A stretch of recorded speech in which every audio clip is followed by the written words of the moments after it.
Welcome students in the class of 9 for the subject of English. I, Namita Verma, before you to be with the first chapter of your book's Moments, The Lost Child. At first you will watch some hard words for their meaning.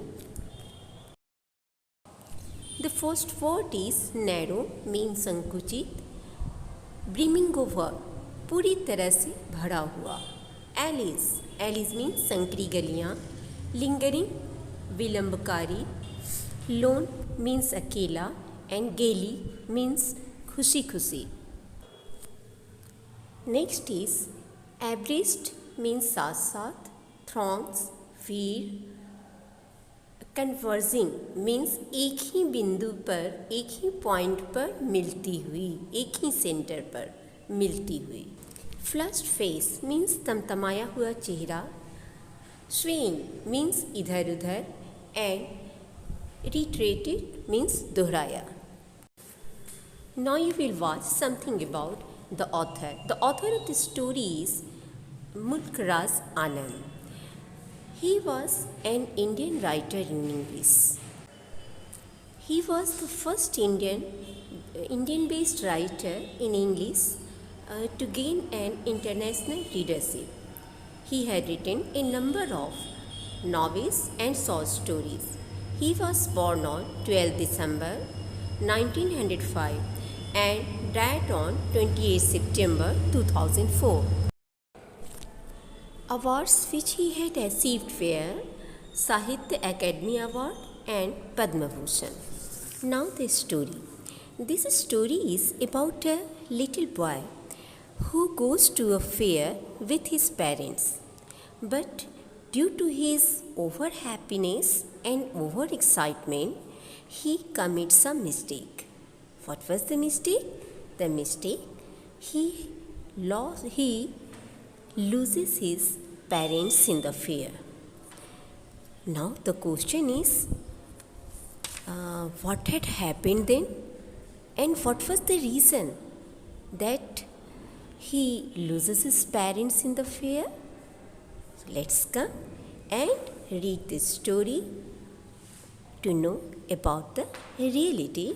What was the reality with the boy or with the condition? Okay, let's come and start the chapter. It was the festival of spring. From the wintry seats of narrow lanes and alleys emerged a gaily clad humanity. यह वसंत का त्यौहार था. तंग गलियों से या संकीर्ण जो गलियाँ थीं, जो वैसी गलियाँ छायादार हो जाती हैं, तो उन तंग छायादार गलियों से और सुंदर अच्छे अच्छे कपड़ों में सजी हुए लोग बाहर निकल रहे थे. Some walked, some rode on horses, others sat, being carried in bamboo and bullock carts. One little boy ran between his father's legs, brimming over with his life and laughter. कुछ लोग पैदल चल रहे थे, कुछ अपने घोड़े पे सवार थे, कुछ बांस या बैलगाड़ियों के द्वारा लिए जाने जो बैलगाड़ी चल रही थी उस पे भी बैठे थे. एक छोटा सा लड़का जो जीवन एवं हंसी से एकदम भरा हुआ था और अपने पिता की टांगों के बीच में दौड़ा. Come child come, called his parents as he lagged behind, fascinated by the toys in the shops that lined the way. उसके माता पिता ने उसे आवाज़ दी, उसे बुलाई, क्योंकि वह पीछे रह गया था. क्यों पीछे रह गया था? क्योंकि दुकानों में जो रखे खिलौने थे उनकी ओर वह आकर्षित हो रहा था.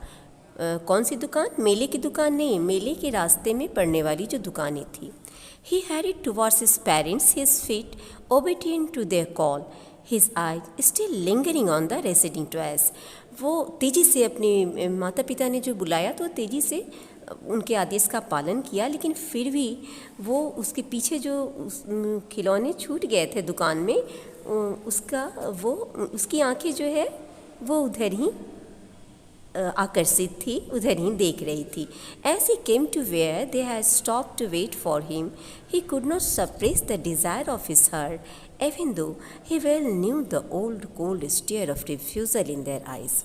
जब वो माता पिता के पास पहुंचता है जहाँ वे खड़े थे, तो वो अपने मन की इच्छा को, खिलौने खरीदने की इच्छा को वो दबा नहीं पाता है, जबकि वह जानता था कि उसके माता पिता का वही पुराना जवाब होगा कि वो रिफ्यूज़ कर देंगे, उसे मना कर देंगे, अपने गुस्से भरी आँखों के द्वारा उसे मना कर देंगे। फिर भी वो अपनी इच्छा रखता है कि वो खिलौने लेने का मन है और कहता है I want that toy. He pleaded, वह विनती करता है कि उसे वह खिलौना चाहिए। His father looked at him red eyed in his familiar tyrant's way. जैसा कि इसे पहले से पता था, उसके पिताजी ने लाल आँखों से उसे देखा, अपने जाने पहचाने उसी क्रूर ढंग से। His mother melted by the free spirit of the day was tender and giving him her finger to hold said, look child, what's before you। लेकिन कि माँ जो है, बच्चे की माँ, उस दिन वो थोड़ा सा उसका मन पिघल जाता है और वो अपनी उंगली पकड़ने के लिए देते हुए बच्चे को कहती है, देखो बच्चे, तुम्हारे सामने क्या है। It was a flowering mustard field, pale like melting gold as it swept across miles and miles of even land। तो वो क्या देखने के लिए बच्चे को कहती है, वो उसके बच्चे के ठीक सामने एक सरसों का खेत था। वो सरसों के फूलों से भरा हुआ खेत था, जो दिखने में इतना सुंदर लग रहा था मानो जैसे कि पिघलते हुए सोने की तरह पीला हो, और उस समतल भूमि पर कई मीलों दूर क्षेत्र में फैला हुआ था। A group of dragonflies were bustling about on their gaudy purple wings, intercepting the flight of a lone black bee or butterfly in search of sweetness from the flowers। अचानक वहीं पे फिर एक विशाल बड़ी बड़ी मक्खियों का एक समूह अपने चमकीले बैगनी पंखों पर तेजी से उड़ रहा था। एक अकेली काली मधुमक्खी या तितली भी थी वहाँ पे, जिसके रास्ते को काटते हुए ये मक्खियों का समूह जो है वो वहाँ पे उड़ रहा था। वो तितली या वो मधुमक्खी कहाँ जा रही थी? वो फूलों से मिठास की खोज कर रही थी, और साथ में वो मक्खियाँ थीं, बड़ी बड़ी मक्खियाँ बैगनी पंखों वाली, वो भी फूलों से मिठास की खोज में थे। बच्चे की दृष्टि जब उनमें से पड़ती है, उन पर पड़ती है, the child followed them in the air with his gaze till one of them would still its wings and rest and he would try to catch it. बच्चे की दृष्टि उनमें से किसी एक तितली पर जमी हुई थी। जब वह आराम करने के लिए अपने पंखों को स्थिर करती तो वह उसे पकड़ने का प्रयत्न करता, but it would go flapping up into the air when he had almost caught it in his hands।